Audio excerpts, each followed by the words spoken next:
These pearls of wisdom are brought to you by Carl Johnson and members of the Oyster Bay Church of Christ, located at 1044 Shadeville Road, which is 4 miles east of Crawfordville, Florida. Remember Shiloh. Around 600 BC, Jeremiah the prophet was sent by God to the temple in Jerusalem to condemn the corrupt lives and religious practices of the people of Judah. He was told to warn the people of the consequences of their sin and to plead with them to turn back to God and save themselves. When Jeremiah arrived, he declared that stealing, murder, adultery, lying, and idolatry were among the people. Foolishly, they were unconcerned. They believed the temple was a sacred building, shielding and defending them.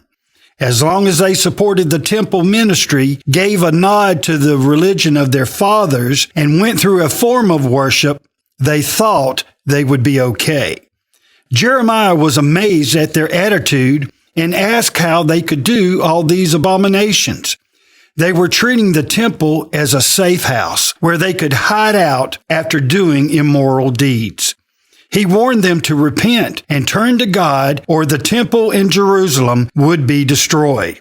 He added that if they didn't think this could happen, they should remember Shiloh.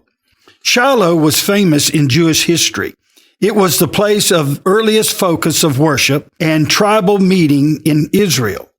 When Joshua brought the people out of the 40 years in the wilderness, it was the place of their first tabernacle and where they divided the land among the tribes.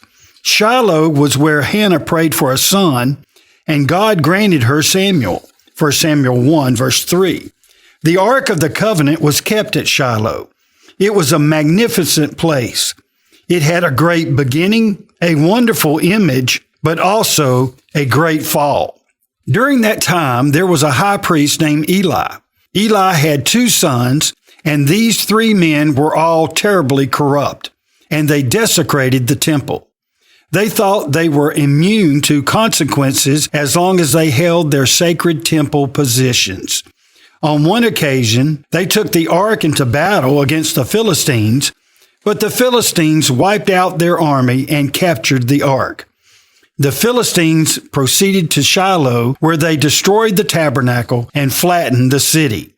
Neither the presence of the temple nor the ark had saved Eli or his sons from their evil ways. The people in Jeremiah's day made the same mistake of not heeding his warning and were soon destroyed by King Nebuchadnezzar in 606 BC. This also can happen to us today. We must learn from earlier generations. If we become dissatisfied with the divine plan for worship that was given to us by God's command, or if we think we are entitled to live any life we want as long as we drift near the church on occasion, we will be repeating the mistakes of the people in Jerusalem and Shiloh. And if we commit the same mistakes, we can expect the same punishment. We will fall from God's grace and favor if we don't remember Shiloh.